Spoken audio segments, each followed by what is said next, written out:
Hospital, working there, and before that I was working with Professor Alain Tribier in Charles de Gaulle Hospital in France.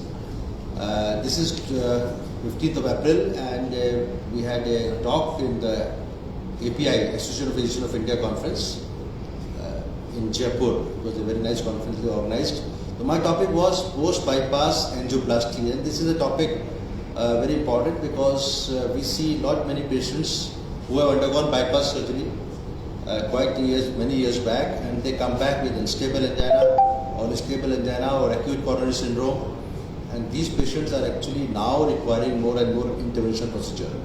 As of now, we know that saphenous vein graft, which is one of the important armamentarium in the surgery, when bypass surgery is done, there is a Lima graft, which is left internal memory artery, which is mostly given to or attached to the left anterior descending artery.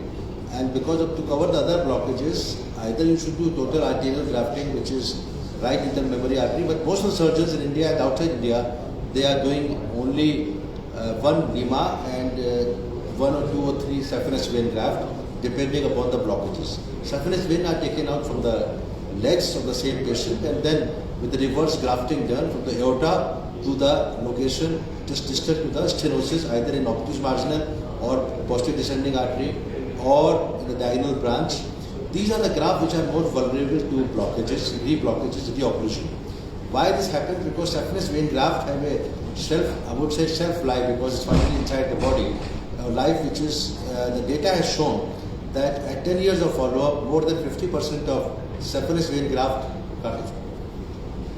more than 50% of the saphenous vein graft get occluded.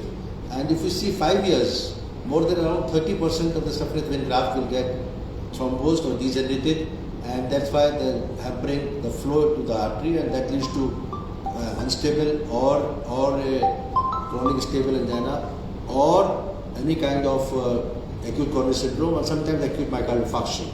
So these patients, when they come to the interventional cardiologist, we do check angiography, and then we find out the blockages, where the blockages are there, and depending upon the blockages, we would like to do angioplasty of that lesion. Now, when we do angiography of post-bypass patient, we check the left anterior memory artery. We of course see the native arteries, left main artery and the right coronary artery, and after that we will do a left internal memory artery by hooking through the subclavian artery, and then we will see the graft, and out of 2 or 3 grafts, most of them they get either occluded at a 10-year follow-up, or they are not visualized. Mostly they are blocked at the ostium itself. So it becomes a challenge for the interventional cardiologist to find out which artery to be revascularized. If we find that one of the saphenous vein graft is occluded at the ostium and there is no flow coming through that, then we would like to approach the native artery. And native artery angioplasty, if it is chronic total occlusion, for example, right coronary artery, or it could be 99% occluded or 80% stenosis, that is very simple to put a stent in the native artery rather than approaching the saphenous vein graft. But many times it happens that because of during the acute coronary syndrome, the patient's graft get diseased because of degeneration. And then of course the angioplasty of the saphenous vein graft becomes preferable as compared to the native artery, because native artery may not be amenable to angioplasty. So these are the graft, and the angioplasty of graft was the main topic of today's lecture. So graft angioplasty is more challenging as compared to the native coronary artery angioplasty. Why? Because of 3 reasons. First of all, stent restenosis is a little higher in graft angioplasty. We're talking of saphenous vein graft. Secondly, there is a high chances of no reflow phenomena or slow flow phenomena after doing an angioplasty or putting the stent, because the embolic, the material which is degenerative material, that embolizes into the distal circulation, and that hampers the result, and therefore you don't get result too good as compared to this. And third is of course the long-term efficacy of patency of the graft, which I was covering, how to have a long-term patency of saphenous vein graft medically. So coming to the first point, that is restenosis, which is higher. If we see the graft angioplasty restenosis versus native artery angioplasty restenosis is higher in graft angioplasty despite having a higher bore. And that is the data which has shown that is about 10 to 15 to 20% restenosis. So what to do about that? Of course, when it was initially planned, it was bare metal stent was being used, and now drug-eluting stent is actually being used for so many purposes. So graft angioplasty, always drug-eluting stent. GP2B3A receptor antagonist may not have good role because data have shown. Although I would be personally using GP2B3A receptor antagonist in all the patients with saphenous vein graft. Coming on to the main important problem, which is a no reflow or slow flow phenomena. So we have a distal protection. There are protection devices that will protect the embolic material or degenerative material to distally embolize, and that can be two types. One is distal protection, that means you put a protection device distal to the lesion. Another is proximal protection, you put a device inside the graft before the procedure in the proximal to the blockage. So distal protection devices are two types. One is filter wire, another is balloon occlusion. Balloon occlusion is more cumbersome, but it is easier to do it because you have to, during time procedure, you cannot see what is going on, where you put it. You have to do a manipulation, and then of course, if you are good interventional cardiologist, you can do it. Filter wire is more commonly used, where you put the filter wire beyond the lesion, but after crossing the balloon wire, the PTCA wire, and then you do balloon dilatation, and then you put a stent, and then whatever amount of embolization, you capture it out and you remove it, and that gives a very good result, and this is commonly used. And there have been so many randomized trials, protection versus no protection. It has shown that the protection is much easier and better to do it.